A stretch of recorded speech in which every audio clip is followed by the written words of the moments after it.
Ravi de vous retrouver, chers téléspectateurs, dans la nouvelle forme de votre émission hebdomadaire Egyptorama. Comme vous savez, Egyptorama jette la lumière sur les accomplissements qui ont été réalisés par les Égyptiens dans les différents domaines de la vie. Aujourd'hui, notre sujet, c'est l'Union générale des expatriés égyptiens à l'étranger. Et pour en savoir plus, j'ai au studio de NAL TV International aujourd'hui le vice-président de cette union des expatriés égyptiens à l'étranger, l'ingénieur Mohamed Rayan. Tout d'abord, bienvenue sur NAL TV International, monsieur Mohamed Rayan. Bienvenue, monsieur. Tout d'abord, nous voulons avoir plus de précisions. Quel est le but de cette union des expatriés égyptiens à l'étranger, le but de l'établissement de cette union?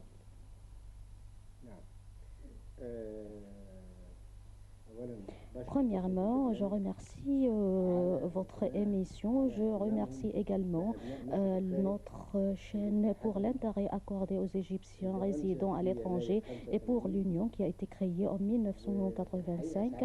Et en réalité, nous étions très ravis de participer à la création de cette union en coordination avec le ministère de l'Immigration et le ministère des Affaires étrangères. Et cette union, jusqu'à maintenant, exerce son travail jusqu'à nos jours. Et l'Union s'intéresse aux Égyptiens résidant à l'étranger. Autrement dit, comment les Égyptiens au sein d'un seul État ou au sein d'une seule zone peuvent créer des relations, que ce soit des relations culturelles, sociales, et comment nous pouvons créer des rencontres politiques entre eux.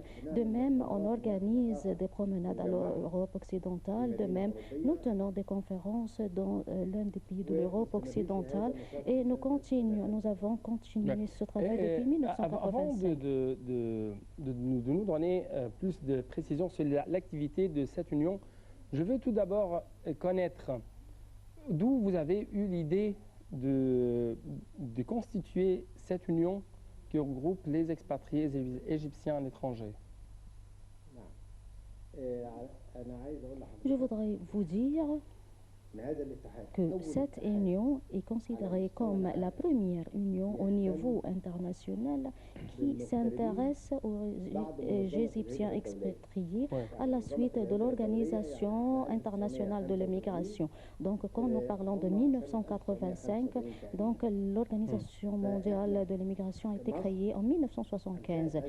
Donc, l'Égypte a créé cette union pour faire une sorte de liaison entre les Égyptiens expatriés à l'étranger à leur patrie de point de vue social, culturel et social.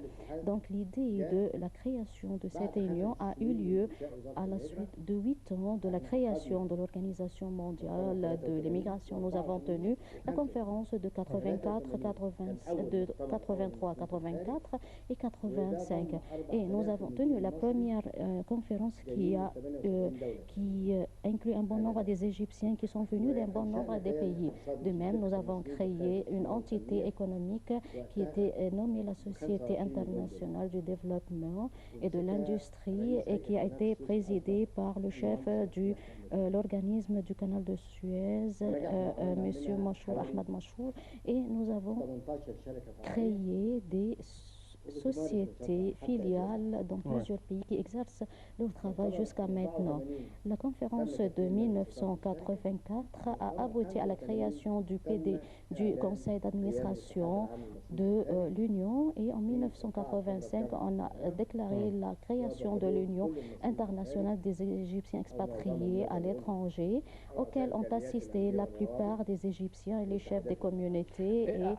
En 1985, pourquoi vous avez vu que c'était vraiment important pour les expatriés égyptiens d'avoir une union qui les regroupe? Il y a deux points essentiels. Il y a le point économique et le point social et économique. Et l'autre point, c'est un point politique. Et le plus important, C'est pour régler les problèmes des Égyptiens expatriés à l'étranger, comme par exemple le service militaire, le mariage d'une femme étrangère, comme la nationalité, comme l'exercice de leurs droits politiques. Sans doute, le but essentiel était de purifier ce qui intéresse les Égyptiens à l'étranger et leur relation à leur patrie et ce qui intéresse la patrie à l'égard des Égyptiens à l'étranger et ce qui intéresse le citoyen égyptien où il vit, que ce soit les pays hôtes comme l'Europe, l'Australie ou comme les pays du Golfe arabe où se trouve l'immigration temporaire. Auparavant, comme en Allemagne et en Espagne, et je ne peux plus avoir la nationalité étrangère qu'après avoir cédé à la nationalité égyptienne. Pour cette raison, l'Union des Égyptiens étrangers a réglé ces problèmes. De même, la femme égyptienne qui a épousé un étranger qui avait des problèmes. Le deuxième point, la langue arabe et la préservation de la langue arabe entre les fils de deuxième et troisième génération. Parce que l'immigration de l'Égypte a passé par 3 phases. La première phase était la phase de président Gamal Abdel Nasser et c'était une sorte d'immigration politique. La deuxième vague de l'immigration a eu lieu pendant le règne de président El Sadat en 1973, quand il a ouvert la porte aux Égyptiens de partir à l'étranger, que ce soit pour le travail ou pour continuer les études, etc. La troisième vague d'immigration a eu lieu pendant le règne du président Moubarak, mais c'était à cause du manque de ressources économiques. Et plusieurs Égyptiens voulaient améliorer leurs conditions de vie. Pour cette raison, concernant ces 3 vagues d'immigration, vous allez trouver que 60% des Égyptiens expatriés sont diplômés de l'université et à peu près 18% des Égyptiens expatriés sont dotés d'un diplôme jusqu'à le cycle préparatoire et d'autres qui ont terminé le cycle primaire qui représente 20%. Ensuite, notre nombre à l'étranger inclut 10 millions et en plus de mais les Égyptiens ont enregistré à l'organisme général des statistiques et de comptabilité et 7 millions et le reste sont considérés comme une sorte d'immigration clandestine. Mais en tant qu'Égyptiens expatriés à l'étranger, je peux dire que l'Égypte est dotée d'un grand trésor qui n'a pas été exploité jusqu'à maintenant. Représenté par quoi? Vous avez des compétences scientifiques, des expériences et des capacités financières. C'est-à-dire que vous avez la mentalité et les experts et les finances. Ouais. Tout d'abord, vous venez de souligner que cette union représente un trait d'union entre l'État égyptien et les expatriés à l'étranger, et même entre l'État où se trouvent ces expatriés égyptiens. N'est-ce pas? Et vous venez de dire aussi que les Égyptiens à l'étranger ont les moyens, ont les esprits, ont aussi l'argent, le moyen de financement. N'est-ce pas?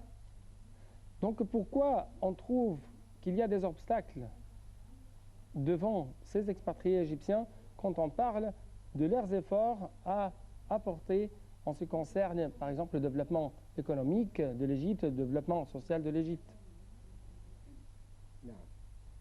Oui, je vais vous citer un chiffre très simple par lequel je vais vous clarifier l'importance des Égyptiens à l'étranger par rapport au PNB.